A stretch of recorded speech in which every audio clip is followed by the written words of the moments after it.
Welcome to the Growth Enablement Madness podcast, and I'm Jim Ward, your host, CEO of BrainSell, the growth enablement company. I'm absolutely mad about helping businesses grow and scale. And in this podcast, my team and I get a chance to talk shop with industry thought leaders about a variety of growth enablement strategies, stories, and technology trends. I'm happy that you're here, so let's get the growth conversation started.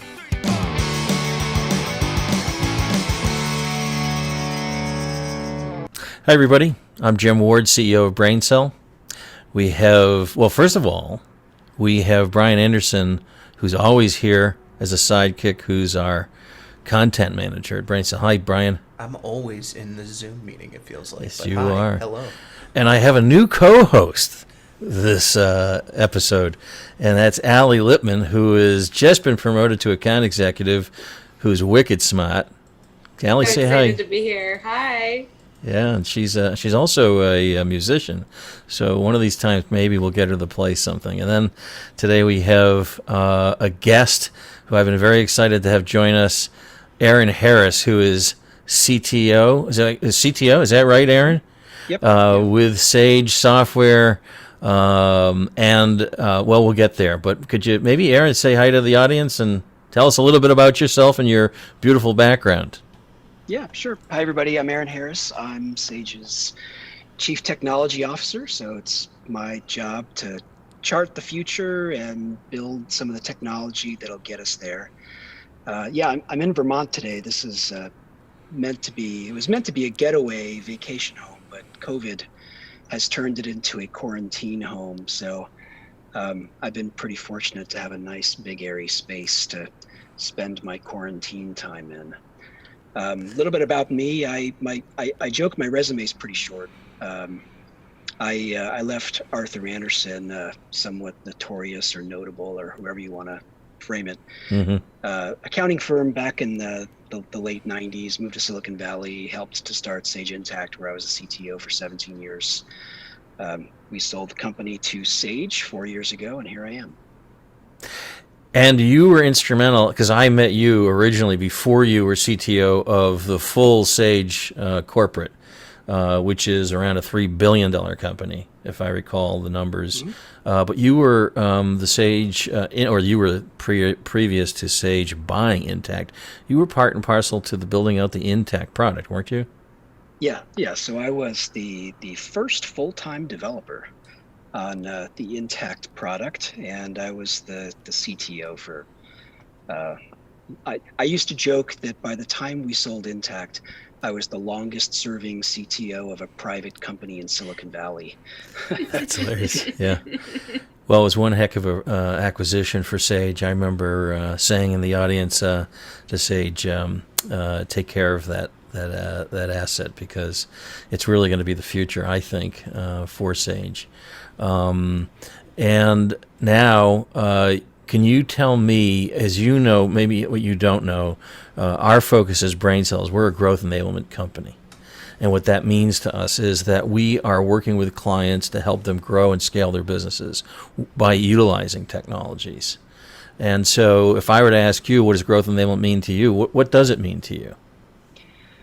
Oh boy, it means all kinds of things. I'm not sure how much the audience knows about Sage, but Sage is going through a pretty dramatic transformation, from a company that was started in the early 80s to sell desktop software, right, to help businesses automate. Oh, I didn't know that. To making the transition to the cloud, and now making the transition to what I call the digital era. Yep. Enabling growth is there's a lot of science, there's a lot of discipline, there's a lot of tools and processes. So growth enablement, to me, I guess it's a bit of a loaded term, but it's essentially the investments you make to help an organization scale. And by scale, it's lots of dimensions: financially, meeting your objectives and your impact in society, doing creating the future you want for your employees. It's all the investment that sets you up to achieve those ambitions. I think that aligns with us very, very well in how we see it. And utilizing all the technologies in our portfolio to assist with that scale. one of the things I was reading when I was looking online about you, you were involved in a Girls in AI, a global hackathon where teams work together, I guess, to create some projects on highlighting how AI or artificial intelligence is shaping the world. Do you remember some unique cases? Because I'm a super fan of artificial intelligence, and of course, some of my mind starts to go in really weird places on what it's going to do with machine learning and natural language processing. But were there some memorable use cases that came out of that event? Yeah, I mean, all kinds. This whole organization is meant to reach teenage girls in parts of the world where technology is a little harder to get. Where resources to help young folks to develop their skills, right, is harder to come by. And I guess what I was most impressed by with the projects that I've seen is how they really reflect the values of teenage kids these days. What they care about. So there were many submissions focused on helping people to more effectively recycle, right? Whether it's using image classification to determine, what is and what isn't recyclable, and then how best to go about recycling it. There were a couple of submissions about how to use AI to protect women in parts of the world where women just don't have the same rights, whether it's through legislation or through history, right? There were a number of submissions there. One of the submissions that I thought was just really cool and appropriate was this was a group of girls, actually out of Washington D.C. So not all of the representatives were from distant parts of the world. But what these girls saw with COVID was a complete disruption in our supply chains. And their idea was, hey, if we can create these sort of organic distribution networks with Uber, with Lyft or with DoorDash, right? This idea that you can quickly use technology to put together networks to deliver. And in this case, it's people, or it's your dinner. What if we could use that to reconfigure supply chains when farmers suddenly can't get their produce to market because there's a shortage of truckers? And what if suddenly it's difficult to get to the local grocery store? How can we set up the most effective places for people to go and buy those that produce? And so these girls had this great idea to basically reconfigure this network of freelancers, driving Uber or doing DoorDash, reconfigure them to support shifts in supply chain when there's big disruptions like COVID. This was teenage girls. These girls are in high school, and they came up with this, and they were able to demonstrate the AI algorithms, right, that actually predicted where they should put these centers, and how to make the most effective routes to market. It's just really impressive. Yeah. Wow, that's incredible. So Aaron, you've been around the block a long time. Tell me a little bit about gender equality in tech. What do you see the landscape? Just your this experience really makes me wonder. The unfortunate answer is we have a very long way to go to get equal representation in tech, and it's more important than ever. When we were all building technology using pre-artificial intelligence, the systems did exactly what you told them to do, right? You would code in the behavior, and there was it was all predetermined what behavior you would get. With artificial intelligence, we're now training computers to think and behave and make decisions that humans traditionally have been making. Mm-hmm. And for every point in the cycle of AI development, starting with finding data, classifying data, labeling data, to choosing what projects we apply AI to training the AI to make determinations about, is AI predicting the things we want it to predict? Is it sort of driving the right outcomes? If we don't have a rich representation across gender, ethnicity, cultural background, we're only going to magnify the differences we have in society today, right? So it's imperative that we fix this problem. Yeah, I've read that AI reflects our biases. It magnifies them if we're not careful. There was a story about wasn't it like a Twitter AI Twitter account that was basically reading Twitter comments and then it just turned into a big racist, misogynist robot. Yeah, that was a Microsoft experiment. They created an AI with its own Twitter account, and it was only trained on tweets, tweets and responses to tweets, and it quickly became incredibly racist and misogynistic, and they had to take it down. Oh my gosh. It was awful. Absolutely awful. Well, and I was thinking about, and I read something about, and it wasn't an artificial intelligence team necessarily, but it was an Afghanistan robotics team, women team that I guess with the changes in the landscape there in Afghanistan, their future is uncertain. Have you heard anything more about that group? Haven't, but one can only imagine that there are groups within Afghanistan that need our help. Yes.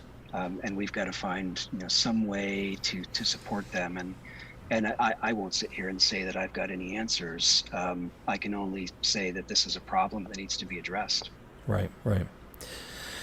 Well, I know that it's been about, how long has it been since you were named CTO of Sage overall? A little over 2 years now. 2 years. Yep. And over the last year, certainly during a pandemic, what comes to mind? What have you learned there at Sage? Well, let's see. I think the first thing early on was it was incredibly impressive to me how quickly people adopted to new ways of working. Mm-hmm. And it's not just engineers and technologists who are used to working remotely or used to using virtual tools.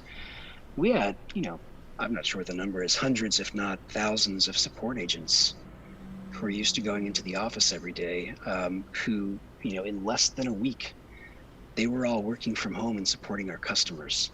So the first thing, that really struck me is just how resilient and flexible people are, and how there's, something like COVID can bring people together in really positive ways, and we saw that for sure.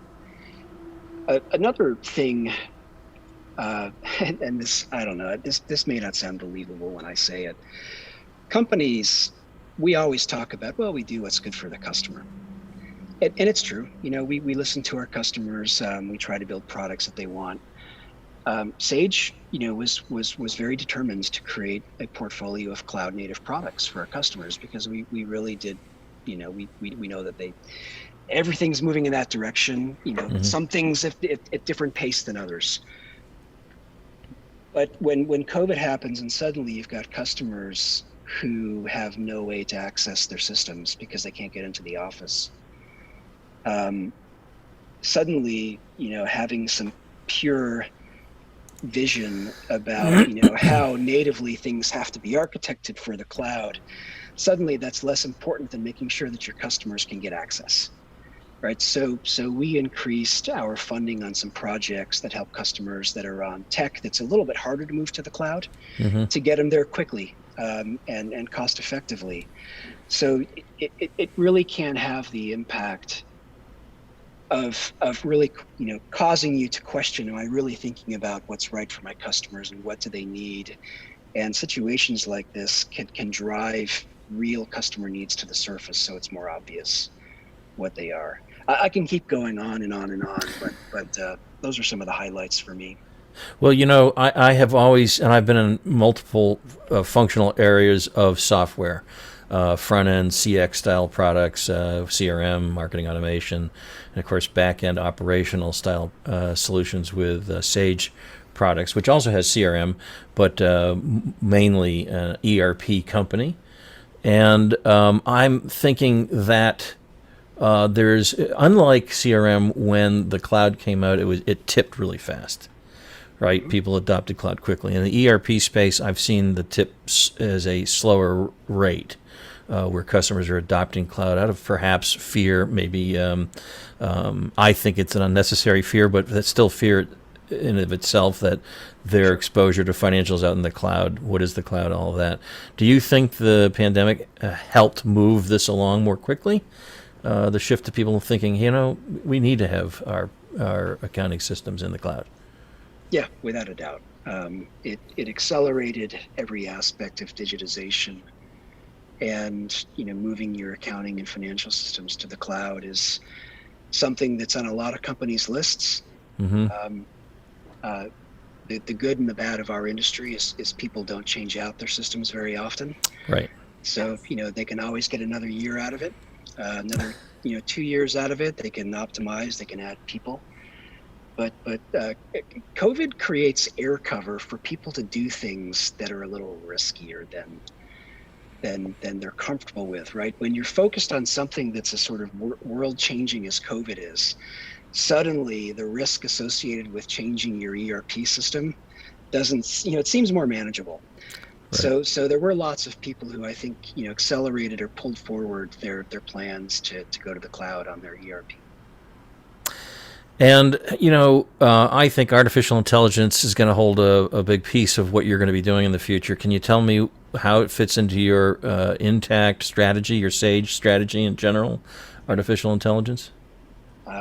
Yeah, it's quite pervasive in how we see the future. Let me start out by giving you a framework for how we see innovation for finance leaders, finance teams, accountants. We've got three very simple but provocative areas of innovation we want for finance and accounting professionals. The first is we want to completely eliminate the financial close. Right, we make these things pretty provocative on purpose.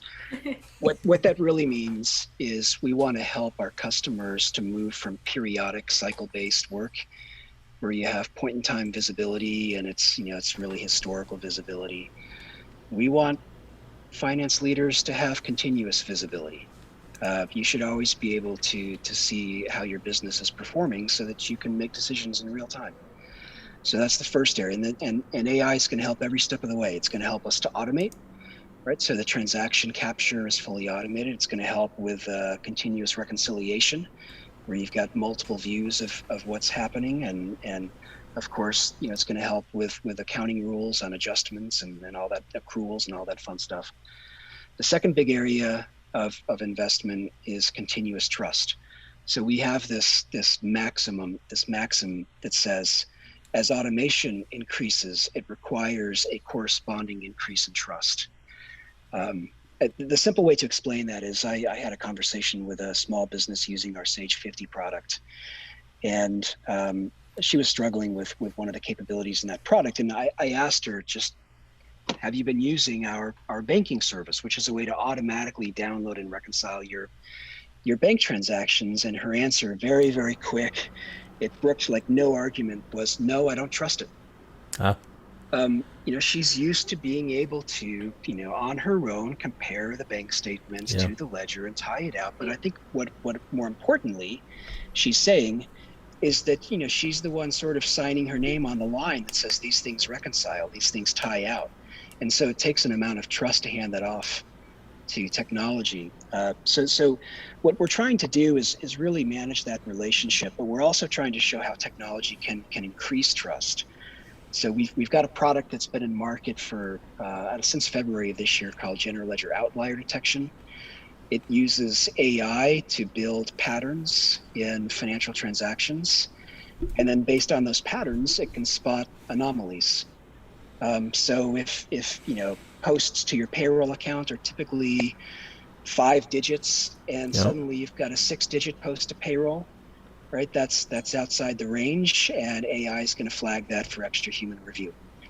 So we're starting off with these projects where you don't necessarily hand off responsibility to AI. We're actually showing you how AI can support you and increase your confidence in work. So automation, trust, right? Those two go hand in hand. Yep. And those two things together should free up accounting and finance teams to be more strategic, to look more to the future. So that's the third big area of investment. is using AI to help our customers to see the future. We call it continuous insights. So, getting down to real reality, it's things like cash flow forecasting. Okay.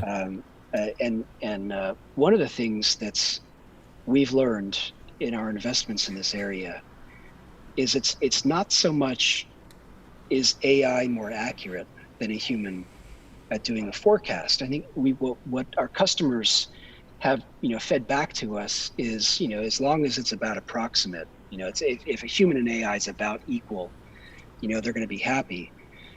What's really important is that we can use AI to reforecast every day, right, on a continuous basis. Right. So a company that only has the headcount to do their billing forecast once a quarter, and so therefore only once a quarter they're going to know if they've got some disruption to cash flow.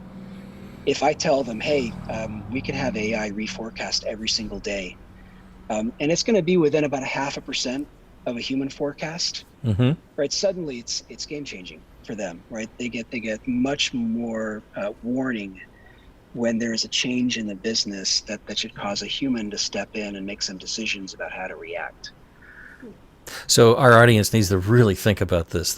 It is game changing, right? It gives you the ability to be much more predictive with your business and decision making, and not have to have the number of humans, particularly for mid-market companies, that it would take to do that, of what you're suggesting, the recalculation of forecast. Yep. Ellie, you can look at more things. Ellie, I see a question on your lips. I don't know why I see that. No, it's true. I actually want to, we're having such an interesting conversation about AI, but I want to kind of take a step sideways, because I know that you're a blockchain expert, and I read that in your bio, and I wanted to ask you a two-pronged question, which is, what should accounting teams and finance teams be anticipating for decentralized finance? And second, very close to our hearts, I'm sure, what can we expect for the subscription economy? So I will start off. Wow. That came out of left field, huh? Jeez. So we know who's taking the podcast over next time. Let me correct the record first. I'm not a blockchain expert. I know enough to sound intelligent, and I know how to find people who are experts. Blockchain. I've had an up and down relationship with blockchain, right? I started off by thinking it was a solution looking for a problem, and I've sort of come full circle to it's civilization changing. And actually the reality is that we've got a lot of work to do for the technology to catch up to the promise. But I'll give you the really, really simple answer in my mind on blockchain, which is that accounting for the entire history of humankind has been recorded from the view of a single business organization individual, right? It is only my view of what's transpired in business. And so therefore we have to have big systems in place to validate the veracity of my view of what's happened, right? So I may claim that I've got 1,000 customers on contract that are generating $10 million a year in recurring revenue. And because I'm the one making that claim, I've got to hire auditors to come in and call a sample of those customers and look at a sample of those contracts and figure out if those contracts are real. And I'm, this third party who hopefully is trusted. In my history, Arthur Andersen lost that trust, right? Hopefully this third party is trusted, and they're going to make an assertion, and they come in and apply the trust. The beauty of blockchain is that it records the view of the transaction and sort of the contractual interaction by both parties. Both customer and supplier agree on what happened, and they write it to a shared ledger. And there's lots of ways to manage that. It can be a private ledger that's the private blockchain, which is shared between the two, perhaps administered by a third party. It could be a public blockchain that has other mechanisms for creating mutual trust. But this concept of moving from third-party trust to mutual trust really is civilization changing. It takes sort of human, decision making, which can be, swayed and changes, right, and replaces it with algorithms, it can be really quite disruptive. The problem is, it takes a huge amount of power for these blockchains to operate. They're really not very efficient. They can't handle economy at scale and at the pace of the way markets move today. And there's a lot of actors who are using this technology in ways that are a bit of a distraction, I think, from the real promise. We are actually, as part of what we're doing, we've built a shared ledger into the digital services that we sell to our customers, for this very reason, that we can create sort of perfect trust in the system in certain cases. So what are my thoughts on subscription? I think most things will move to subscription because it reflects a change in how businesses deliver value to customers, right? It's not just a one-time exchange where you build something and hand it off to somebody and they're responsible for it. You're delivering content over the lifetime of the relationship. So I think more and more things are going to move to subscription because it more accurately reflects these kinds of relationships.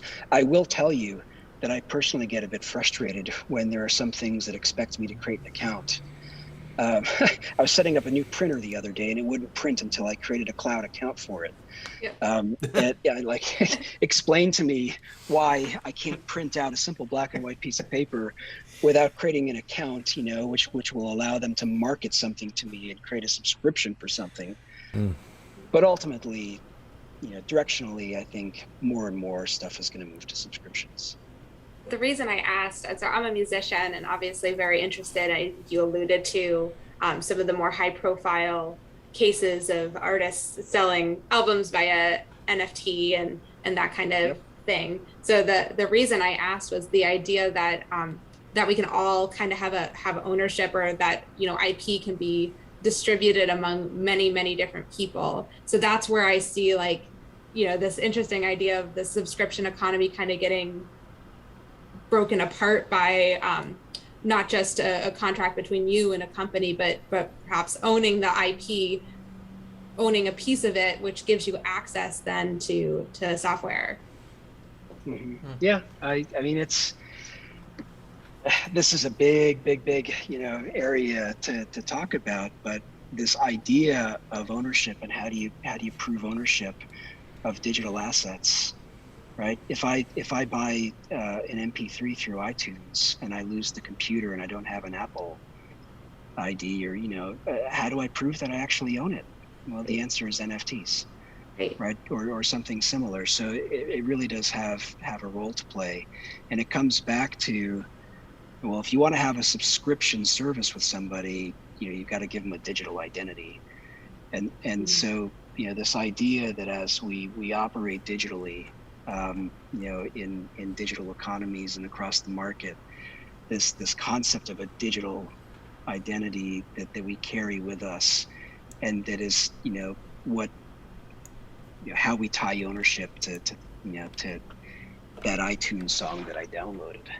We're going to have to get really used to that. Right. Yeah, and so I think just because blockchain is really the building blocks of cryptocurrency, and that's also very hot in the news. Is Intact and the other Sage products, are they set up to kind of handle these types of currencies as businesses start to adopt them more readily?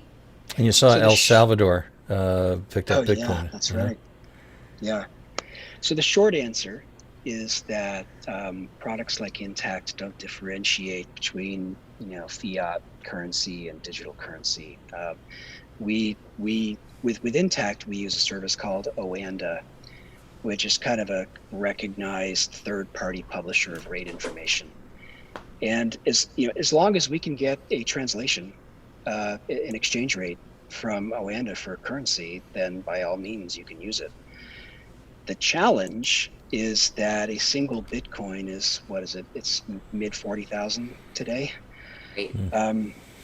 if you're going to use that for a small transaction, the digits of precision you need is pretty crazy. Mhm. So there's two issues.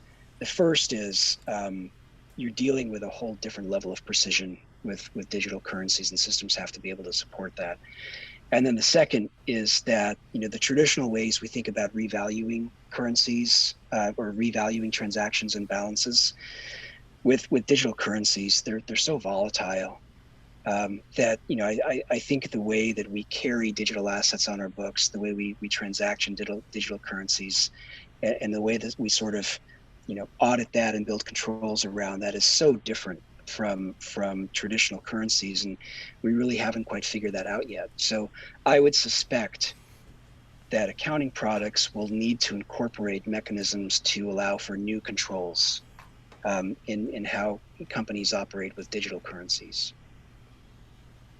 Very interesting. Yeah. Thank you. Well, there goes my podcast, and Allie's the new.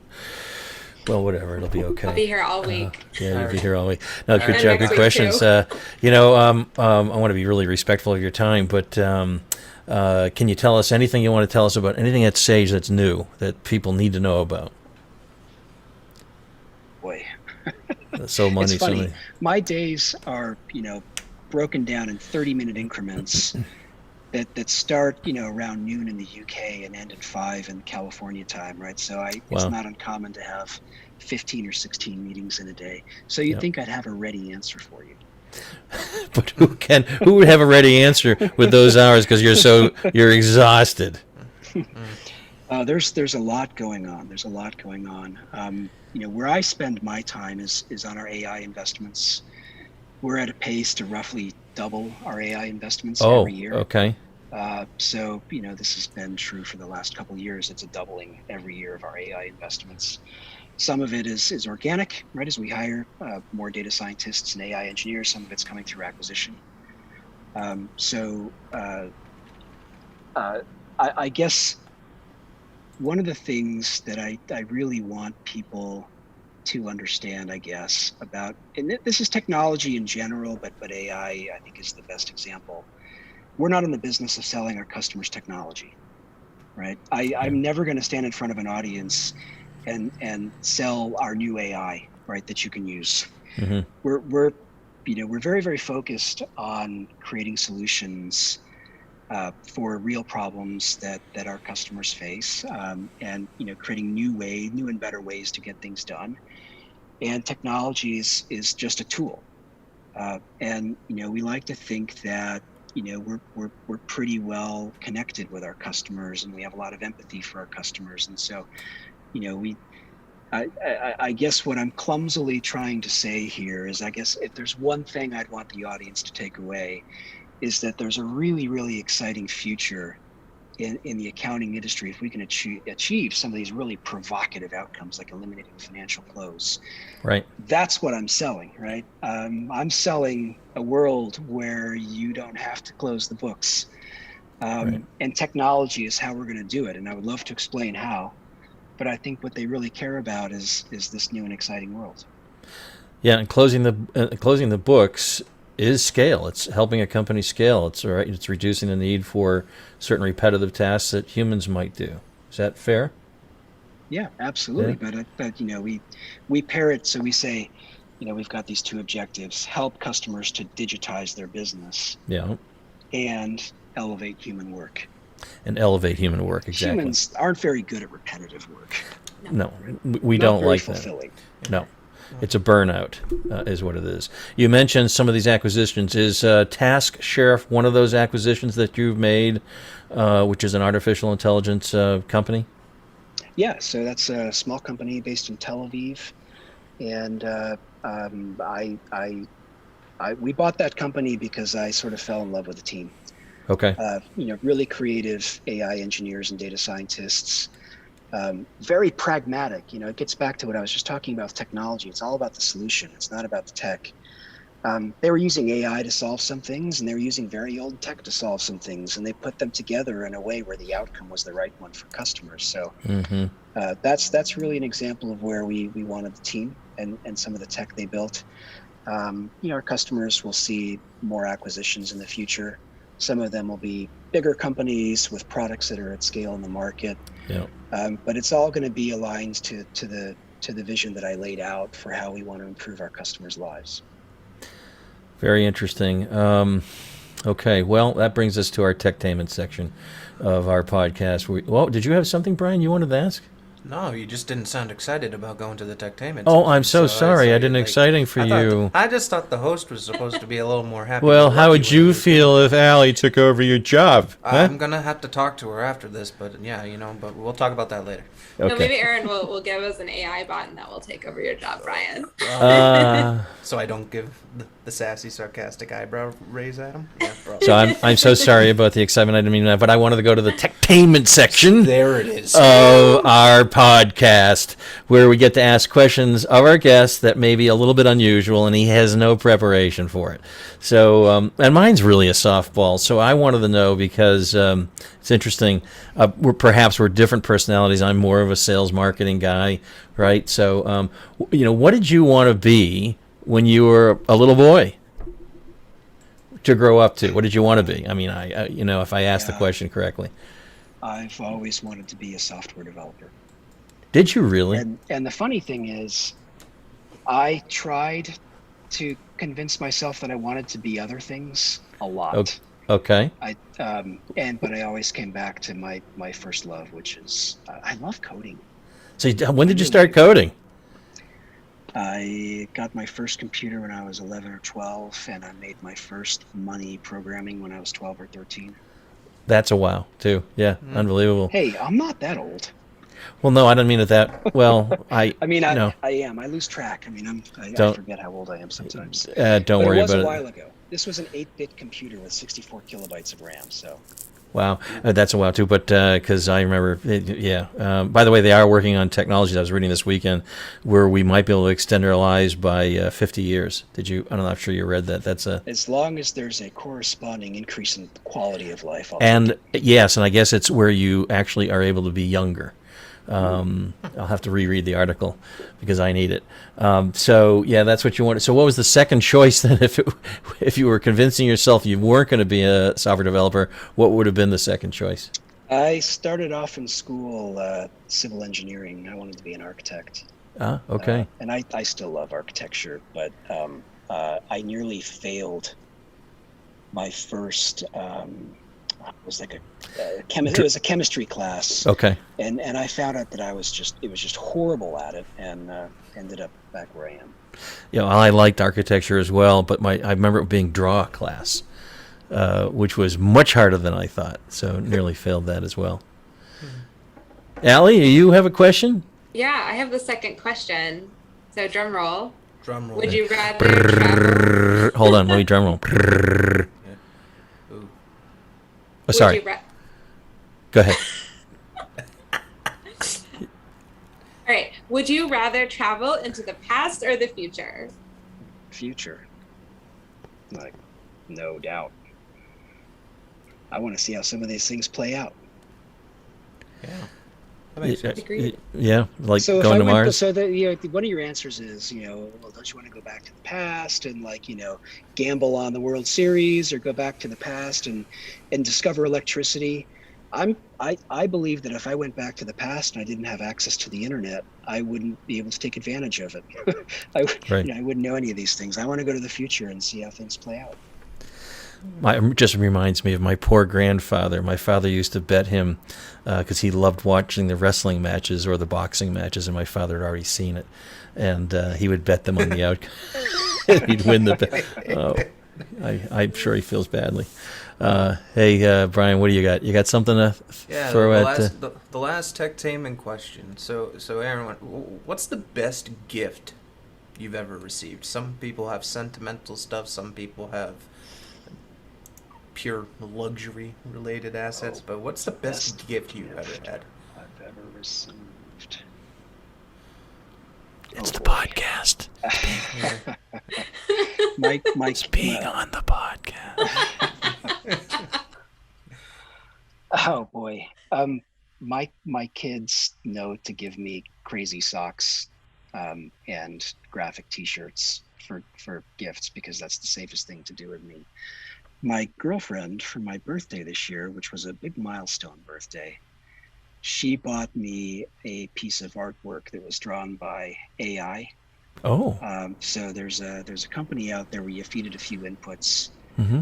and it paints something for you.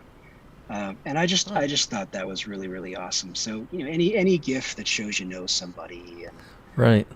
Yeah, shows they care. then it's like, it's not so much how much you spend, it's the effort to find the right thing, and Yeah. that was a really cool gift.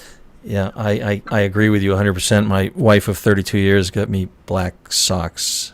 I like black. That's it. She knows me. Gets it Socks. for you every month, I bet. Just the same. Right. Yeah. Whatever, Brian. Well, listen, I want to thank you for joining us, Aaron. It's really been an honor to have you on the show and your insights.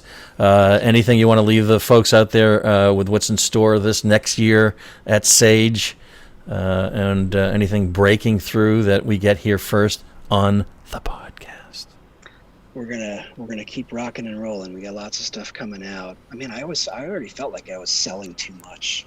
No, I don't think so at all. It's uncomfortable for engineers to sell.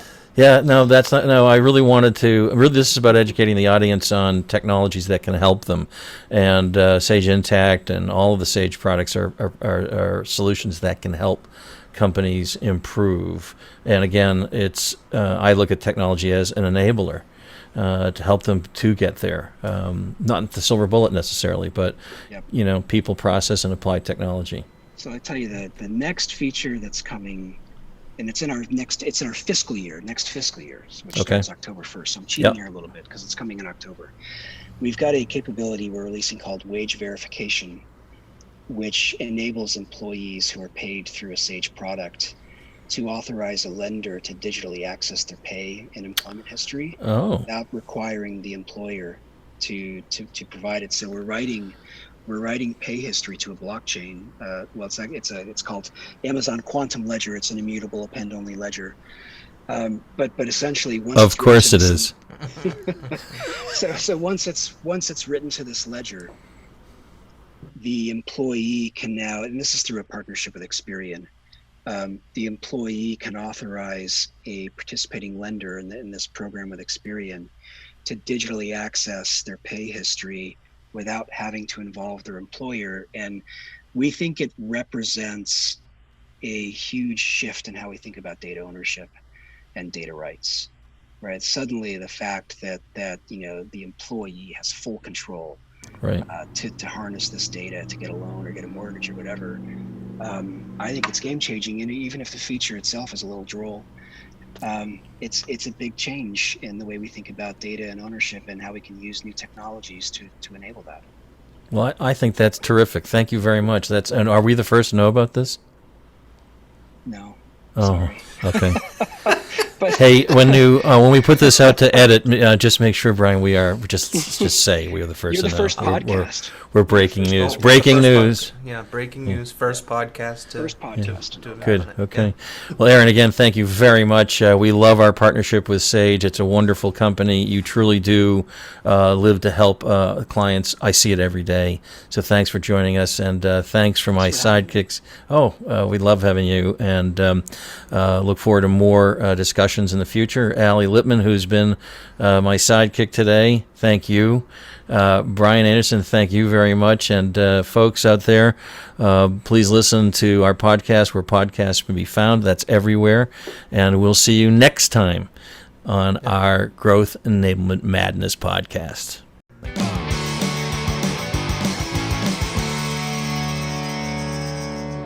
Thank you for listening to this episode of Growth Enablement Madness podcast. I also want to thank Divinio Podcast for this episode's production and distribution. Finally, thank you to Sam Ward for our musical introduction and outro.